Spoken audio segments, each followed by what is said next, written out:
15 gospel legends who died of AIDS.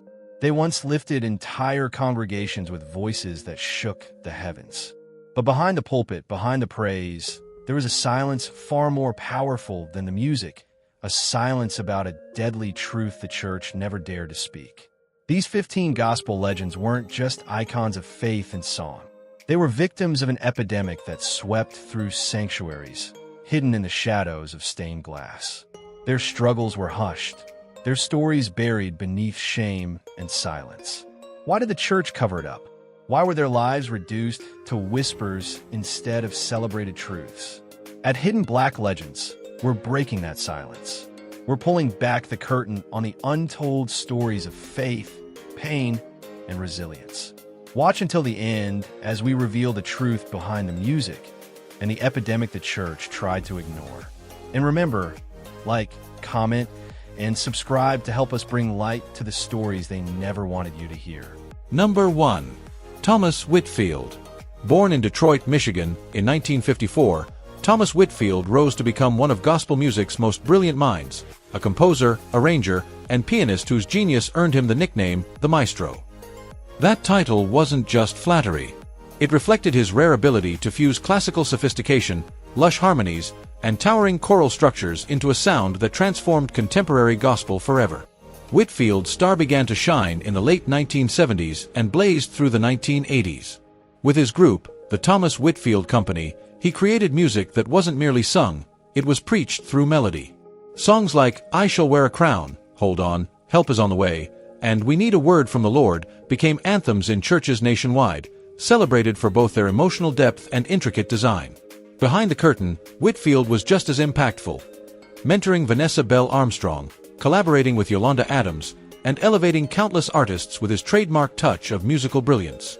Yet despite the accolades, he remained humble, letting his music, not his name, carry the glory. But behind the soaring chords and hallelujahs, Whitfield bore a silent cross. In an era when HIV/AIDS was shrouded in stigma, especially within the black church, his illness remained hidden. When he died in 1992 at only 38, the official reports were vague. Only later did the truth emerge. Complications from AIDS had claimed him. The news shook the gospel world, not just because of the staggering loss of talent, but because it forced a painful conversation the community had long avoided. Even so, Thomas Whitfield's legacy endures. Choirs still lift their voices with his compositions. Musicians still dissect his arrangements like sacred texts. He pushed gospel beyond tradition, infusing it with a level of artistry that remains unmatched. His life was a symphony, brilliant, spiritual, and marked by quiet suffering. Though his time was heartbreakingly brief, his influence continues to minister through every note.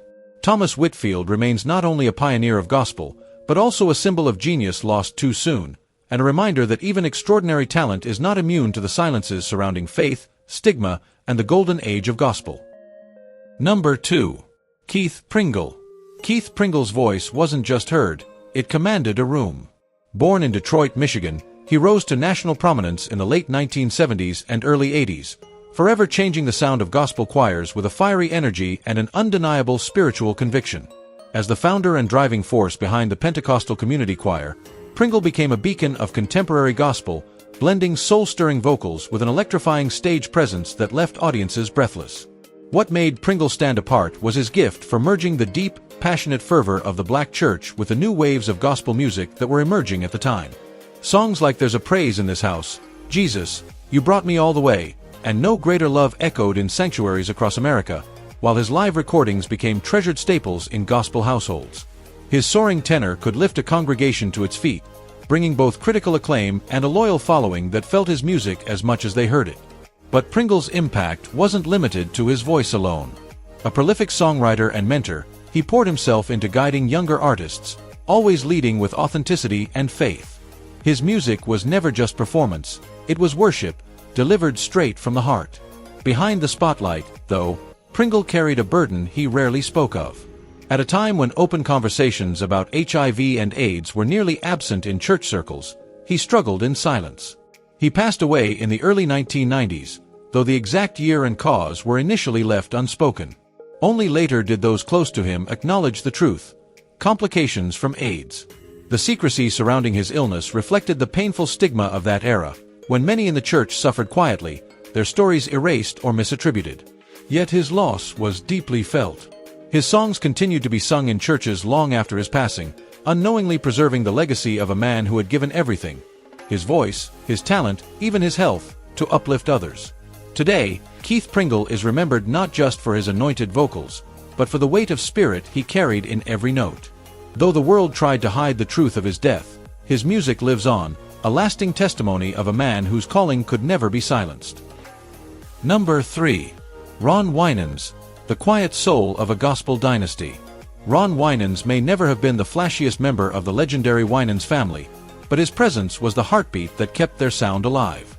Born in Detroit in 1956 as the fourth of 10 siblings, Ron grew up in a household destined to reshape the future of gospel music.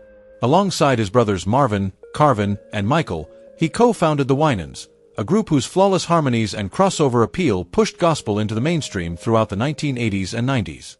While Marvin often took center stage with lead vocals and production, it was Ron's deep, velvety baritone that gave their music its grounding warmth. On songs like The Question Is and Tomorrow, his delivery carried a soul-stirring richness that touched both the faithful and the secular. Fans and critics alike often called him the emotional anchor of the Winans, a steady, understated force who gave the group its heart as they evolved across decades.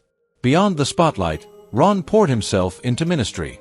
He mentored young artists, uplifted his family's church endeavors, and shared messages of hope not just through music, but through acts of faith and compassion. Yet behind his quiet strength, his later years were shadowed by declining health, an unspoken struggle he kept private. In 2005, at just 48 years old, Ron Winans passed away, his death initially attributed to heart complications. Only later did the truth emerge. He had succumbed to AIDS-related causes, a revelation that shocked many in the gospel world. The silence surrounding his illness reflected the heavy stigma of the time, especially within devout Christian circles. His passing sparked hushed conversations about secrecy, judgment, and the humanity behind gospel's most revered voices. Still, his family and peers chose to honor his life, not his struggles. Ron's influence on gospel music remains untarnished by the circumstances of his death. Though he often stood in the shadow of his more famous siblings, his impact was undeniable. He embodied humility, faith, and quiet artistic integrity. His story is a reminder that sometimes the strongest legacies are built not in loud proclamations, but in the steady power of a voice that continues to echo long after the music fades. Number 4. Daryl Coley, the voice that became a ministry. When Daryl Coley opened his mouth to sing, it wasn't just music, it was ministry woven into pure vocal mastery. Born in Berkeley, California, in 1955, Coley grew up surrounded by both classical music and the fiery spirit of the Pentecostal church, a dual foundation that shaped him into one of the most versatile gospel artists of his era. He began his career behind the keyboard for gospel legend Edwin Hawkins, but it was his extraordinary voice that demanded the spotlight. Nicknamed the Master's Vocalist, Coley carried a breathtaking range and interpretive style that fused gospel, jazz, and even classical influences. His 1986 debut album, Just Daryl, earned a Grammy nomination and announced him as a powerhouse in sacred music. Later works like When the Music Stops and He's Right on Time revealed not just technical brilliance, but a spiritual depth that transformed worship into an encounter with the divine. His voice wasn't just singing, it was sculpting soundscapes of faith, healing, and resilience. Audiences left his concerts convinced they hadn't merely heard a performance, but felt the very presence of God. Yet Coley's legacy wasn't only in his music. In a community often silent about health struggles, he did the unthinkable, he spoke up. After being diagnosed HIV positive, he became one of the first major gospel figures to openly discuss his condition. His honesty shattered stigma and challenged the church to replace judgment with compassion. When he passed away in 2016, following complications from a diabetic coma and surgery, his journey with HIV/AIDS had already marked him as a pioneer of courage and authenticity. Daryl Coley proved that faith and vulnerability can coexist, that ministry is as much about truth as it is about talent. His songs still echo in worship services, and his bravery continues to inspire those walking through both spiritual and physical storms. Number 5. Sherman Hemsley, the man behind George Jefferson. Sherman Hemsley will forever be remembered as the loudmouthed yet lovable George Jefferson, a character that carved his place in television history. Born in Philadelphia in 1938, Hemsley's career soared with the runaway success of the Jeffersons. But beyond the punchlines and swagger was a man with a quieter, more soulful side, one that many fans never truly saw. In the early 2000s, long after sitcom fame had faded, Hemsley surprised the world with Ain't That a Kick in the Head, a gospel-inspired album that revealed his deep love for spiritual music. He wasn't a classically trained singer, yet his rich baritone carried an authenticity that polished voices often lack. It wasn't about selling records, it was about expression, roots, and perhaps even reconciliation. But Sherman's story had layers the public never fully grasped. For most of his life, he quietly navigated the harsh realities of being a closeted gay black man, caught between two worlds that were rarely kind, Hollywood and the black church. He never spoke openly about his orientation or his health, but whispers followed him for decades. When he passed away in 2012 at 74, the official cause was lung cancer. Still, close friends believed AIDS-related complications may have hastened his decline. Hemsley never sought to be a trailblazer or activist. He didn't march, give fiery speeches, or demand headlines. Instead, his defiance was quieter, living life on his own terms, refusing to bend to expectations, and exploring his spirituality through gospel. His album wasn't just music, it was a glimpse into his soul. Sherman Hemsley reminds us that legends aren't always defined by their roar. Sometimes, they leave behind soft, soulful echoes, whispers of truth, resilience, and longing that linger long after the spotlight fades. Number 6. Tyrone Davis, From Soul Star to Gospel Grace. Tyrone Davis, born in Greenville, Mississippi in 1938, didn't first make his mark in church pews or gospel choirs. Instead, he stormed the R&B charts with a voice as smooth as velvet. By the late 1960s and 1970s, he had become one of Chicago soul's brightest lights, turning heartbreak into timeless hits like Turn Back the Hands of Time, Can I Change My Mind, and Give It Up, Turn It Loose. His silky delivery and romantic ballads made him a chart-topping fixture and earned him a loyal following that adored his every note. But fame is fleeting. As the spotlight dimmed and health struggles set in, Davis found himself on a journey no one expected. By the early 2000s, facing the twilight of his life, he returned to the music of his roots, gospel. In 2003, he released The Gospel Soul of Tyrone Davis, an album that blended his R&B stylings with deeply spiritual lyrics. It wasn't just another record, it was the sound of a man confronting his own mortality and searching for redemption. Privately, Davis carried a heavy secret. Those closest to him later revealed he had been living with AIDS for years, a truth that cast his gospel turn in an even more profound light. While his official cause of death in 2005 was listed as a stroke, many acknowledged the toll the virus had taken on his body. He was just 66 years old. Though his gospel work never reached the commercial heights of his R&B career, it revealed something deeper, a man reconciling past and present, fame and faith. His final chapter wasn't just about changing genres, it was about grace, peace, and spiritual homecoming. Tyrone Davis's legacy lives in the ballads that made him a soul legend, but also in the courage he showed when he turned back to gospel at life's end, a final act of honesty, vulnerability, and faith. Number 7. Willie Mae Ford Smith. Long before gospel filled stadiums and climbed the charts, Willie Mae Ford Smith was already writing its earliest chapters. Born in 1904 in Rolling Fork, Mississippi, and raised in St. Louis, she grew into one of the most commanding voices in traditional gospel. With her booming contralto and her sermons that seemed to sing, she transformed gospel from a choral tradition into a deeply personal ministry. In the 1930s, alongside Reverend Thomas Dorsey, she co-founded the National Convention of Gospel Choirs and Choruses, a movement that would shape the sound of American faith for generations.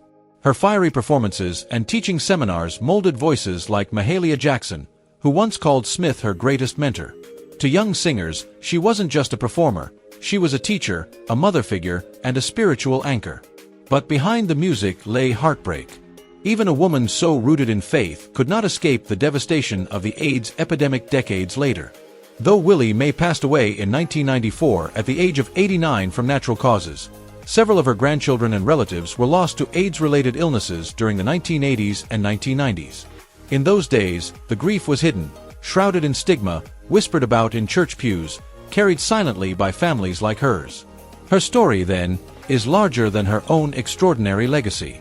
She embodied the gospel tradition while also carrying the unspoken sorrow of a generation. For gospel dynasties, hers was a familiar pain: funerals without answers, diagnoses never named aloud, and sorrow left unresolved. Still, Willie Mae Ford Smith's contributions remain monumental. She didn't just leave behind recordings, she left a blueprint, showing that gospel could be both song and testimony, both performance and prayer. Her strength, as a singer and as a matriarch, continues to echo through time. In honoring her, we honor not just a gospel giant, but a woman who helped build the music's foundation and who bore witness to one of its most painful eras.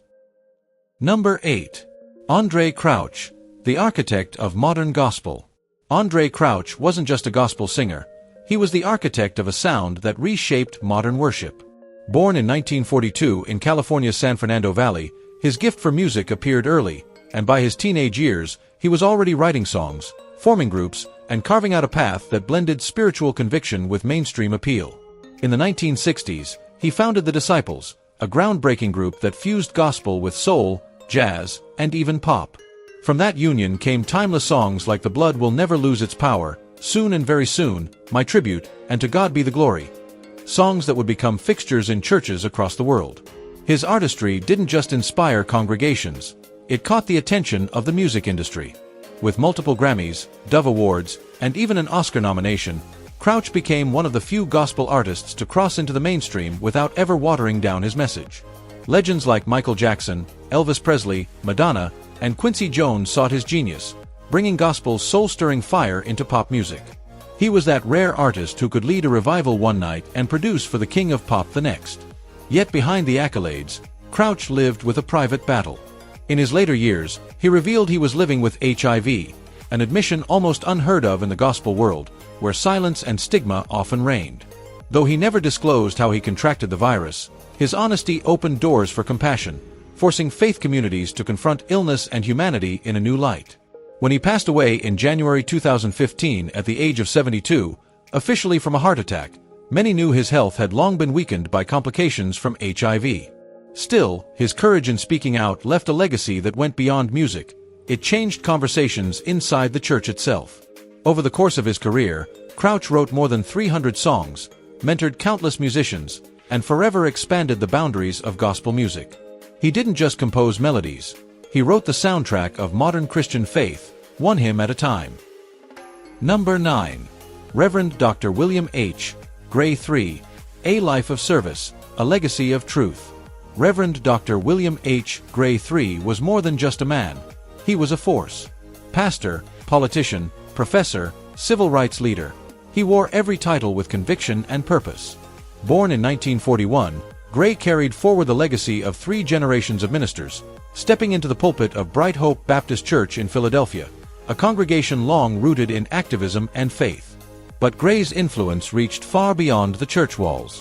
In 1978, he made history as the first African American elected to chair the House Budget Committee, later rising to House Majority Whip, the third highest position in Congress.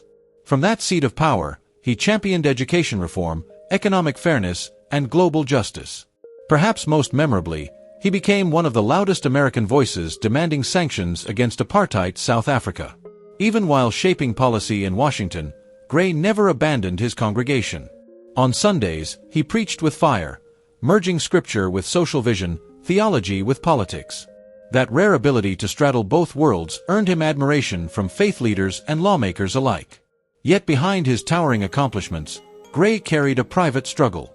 In July 2013, at just 71 years old, he died from complications related to AIDS. The revelation stunned the nation. 4 years, he had kept his diagnosis hidden, a decision born from the stigma that still shadows the disease, especially for religious leaders of his stature. After his passing, his family broke the silence, confirming the truth not to scandalize his name, but to dismantle the shame. They reminded the world that Gray should be remembered not for how he died, but for how he lived. Their honesty sparked long overdue conversations about HIV and AIDS within churches and political circles, challenging society to confront its prejudice and fear. In life, Gray showed that devotion to God and country could coexist. In death, he left behind one final sermon, a call for compassion, courage, and truth.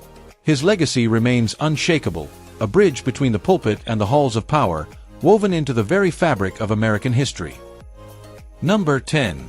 Billy Preston, the whirlwind life of genius and hidden pain. Billy Preston's life was a storm of brilliance, fame, and unspoken struggles.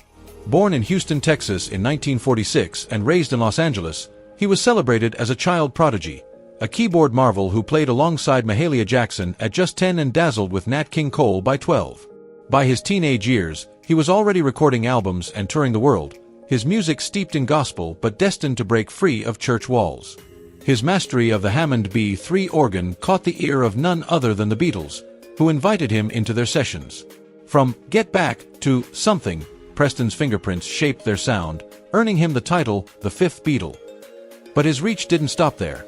He shared stages and studios with the Rolling Stones, Aretha Franklin, Ray Charles, and Eric Clapton. Though he never left gospel behind, releasing albums like Ministry of Music and Universal Love, he became one of the most influential sidemen in the history of rock and soul, blending sacred passion with technical firepower. Yet behind the spotlight, Preston's journey was shadowed by demons. Addiction, legal troubles, and declining health haunted him through the 1990s and 2000s.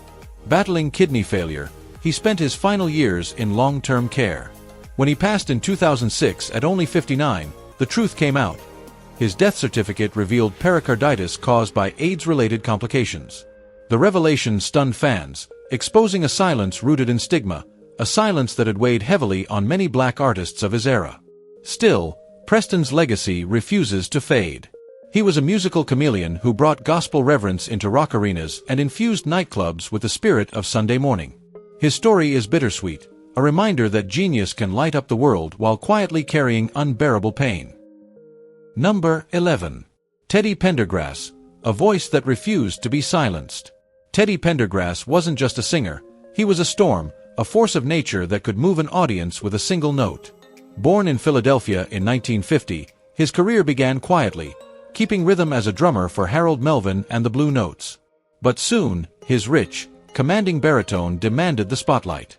With songs like If You Don't Know Me By Now and Wake Up Everybody, Pendergrass became the very definition of masculine soul, powerful, magnetic, and irresistibly charismatic. By the late 1970s, his solo career exploded. Tracks like Close the Door, Love TKO, and Turn Off the Lights turned him into a platinum-selling heartthrob. His legendary ladies-only concerts became cultural events, drawing thousands of women who screamed, swooned, and fainted at the sound of his voice. At his peak, Teddy embodied black male sensuality in a way few ever dared. Then, tragedy struck. In 1982, a devastating car crash left him paralyzed from the chest down. The world assumed his career was finished. But Teddy refused to fade. With unshakable faith and resilience, he reinvented himself, rediscovering his gospel roots and channeling his pain into music. His 1998 album Truly Blessed revealed a man transformed, still strong, but now deeply spiritual, scarred yet unbroken. What the public didn't know was that Teddy was also fighting a hidden battle. Years earlier, a blood transfusion left him with HIV, a truth his family only revealed after his death in 2010 at age 59. Even as he faced paralysis and the stigma surrounding HIV/AIDS, especially within the black and gospel communities, he carried himself with quiet dignity. Pendergrass used his platform to advocate for disability awareness, speaking openly about perseverance and personal trials. His later years gave voice to something bigger than R&B hits. They carried a message of survival, acceptance, and spiritual rebirth. Teddy Pendergrass's story is one of transformation. From the electrifying sex symbol who lit up arenas, to the man in a wheelchair praising God, to the fighter who faced AIDS with grace, his life proved that strength takes many forms. His voice may be gone, but its echoes remind us that greatness isn't just about how loudly we sing, it's about how powerfully we rise. Number 12. Walter Hawkins, a voice of grace and revolution. Walter Hawkins was far more than a gospel singer. He was a minister, innovator, and spiritual visionary whose music gave hope to millions. Born in Oakland, California, in 1949, he rose out of a powerful wave of West Coast gospel that blended community activism with artistic excellence. His journey began with the Edwin Hawkins Singers, lending his voice to the groundbreaking crossover hit Oh Happy Day. But Walter's personal legacy was only just beginning. In 1975, he formed the Love Center Choir and launched the legendary Love Alive album series, which forever transformed gospel music. Songs like Changed, Thank You, Lord, and Going Up Yonder weren't just melodies, they were sermons set to rhythm. He fused the soul of the black church with smooth R&B production and an urban edge, creating music that became declarations of faith, resilience, and joy. But Hawkins's influence stretched beyond the stage. As the founding pastor of Love Center Church in Oakland, he built a spiritual home that was radically inclusive during a time when many churches remained rigid and exclusive. His doors were open to artists, outcasts, and seekers who longed for authenticity over dogma. Walter's story also intersects deeply with the AIDS crisis. His brother Edwin would later reveal how many choir members, musicians, and close friends in their ministry died from AIDS-related complications during the 1980s and 1990s. At a time when fear and stigma silenced so many, Walter responded as a true pastor, with compassion, dignity, and grace. He never politicized the epidemic. Instead, he comforted the afflicted, honored their lives, and refused to let prejudice erase their humanity. When Walter Hawkins passed away in 2010 at just 61 from pancreatic cancer, he left behind more than music. His Love Alive albums sold over 1 million copies, but the true measure of his legacy lies in the spirit he awakened. He proved that worship could be both modern and sacred, and that the church's song could carry just as much weight as its service. To this day, his message of unconditional grace continues to echo through sanctuaries worldwide. Number 13. Twinkie Clark, the voice that refused to stay silent. Twinkie Clark isn't just a gospel pioneer, she's often hailed as the mother of contemporary gospel music. Born in 1954, she became the creative force behind the legendary Clark Sisters, the family group that forever transformed gospel with fearless harmonies, electrifying energy, and bold, unapologetic lyrics. As the group's chief songwriter, arranger, and keyboardist, Twinkie penned timeless classics like You Brought the Sunshine, Is My Living in Vain, and Expect a Miracle. Her genius fused Pentecostal roots with jazz chords and funk grooves, creating a sound that was as groundbreaking as it was heavenly. With her mastery of the Hammond B3 organ, she turned Sunday mornings into soul-stirring concerts that could rival any stage in America. But Twinkie's legacy isn't just built on music, it's built on courage. During the AIDS epidemic of the 1980s and 1990s, she witnessed the devastating toll it took on choirs, musicians, and church communities. While many leaders chose silence, Twinkie chose truth. She spoke openly about losing choir members, friends whose voices once rose beside hers, only to vanish under the crushing weight of stigma and shame. Her candor gave dignity to the silenced and sparked long-overdue conversations within gospel circles about a crisis that had robbed the community of an entire generation of talent. She did not exploit their deaths, she remembered them. And in remembering, she refused to let the silence win. Today, Twinkie Clark continues to minister, perform, and mentor younger artists. She tells not only of gospel's triumphs but also of its wounds, ensuring that both the music and the stories behind it live on. A survivor, a truth-teller, and a living archive of gospel's most glorious and tragic chapters, Twinkie Clark stands as proof that faith and honesty can echo louder than fear. She is, and always will be, a voice that would not let silence have the final word. Number 14. Reverend James Cleveland. Few names resonate in gospel music as powerfully as Reverend James Cleveland. Born in 1931 in Chicago, he didn't just sing gospel, he transformed it. With his raspy, preacher-like voice and bold, complex arrangements, Cleveland expanded sacred music far beyond small church choirs. He blended the richness of classical, the soul of jazz, and the spirit of the black church, creating a sound that filled concert halls and inspired generations. His recordings, Peace Be Still, Lord Help Me to Hold Out, God Has Smiled on Me, remain timeless staples in churches worldwide. But Cleveland's influence went deeper than music. In 1967, he founded the Gospel Music Workshop of America, an institution that trained and uplifted thousands of singers and musicians, cementing a foundation that still supports the genre today. Yet, behind the choirs and accolades was a man fiercely private. By the late 1980s, his health declined rapidly, and in 1991 he passed away at just 59.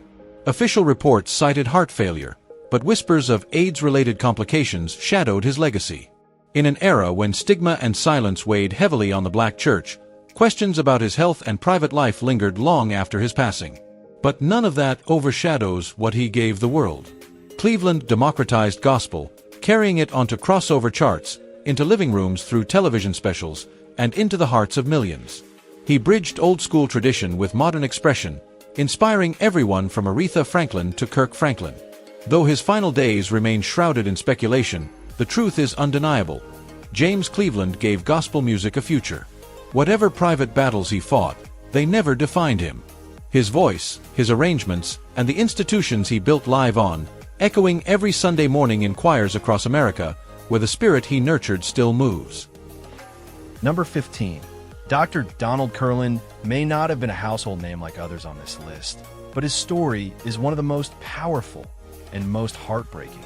A devoted pastor, minister, and the first husband of well-known evangelist Pastor Tamar Bennett, Curlin's life and death became a deeply personal window into how AIDS struck even the most faithful families within the church. In the 1990s, Curlin and Bennett married and built a ministry grounded in holiness, healing, and deliverance.